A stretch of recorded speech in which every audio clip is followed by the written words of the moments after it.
2 Samuel 6.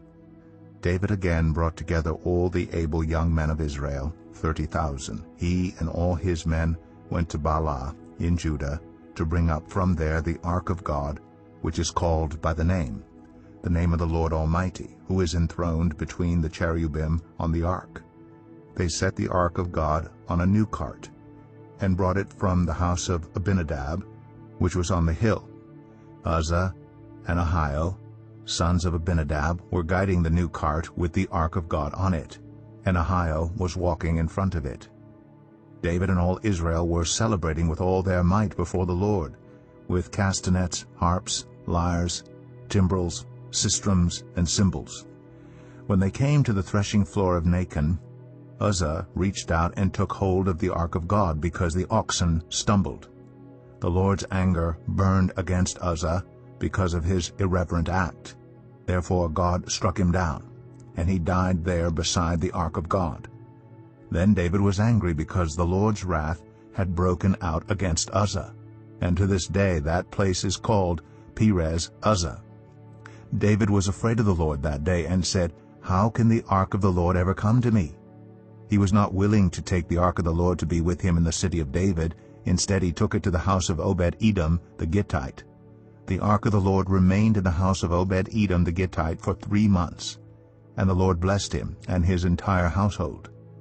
Now King David was told, "The Lord has blessed the household of Obed-Edom and everything he has because of the ark of God."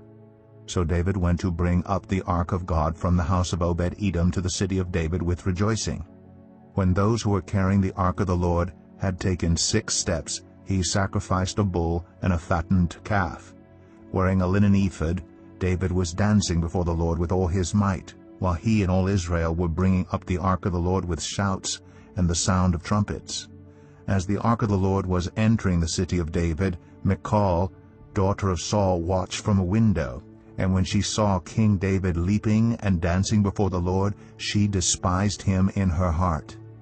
They brought the ark of the Lord and set it in its place inside the tent that David had pitched for it. And David sacrificed burnt offerings and fellowship offerings before the Lord. After he had finished sacrificing the burnt offerings and fellowship offerings, he blessed the people in the name of the Lord Almighty. Then he gave a loaf of bread, a cake of dates, and a cake of raisins to each person in the whole crowd of Israelites, both men and women, and all the people went to their homes.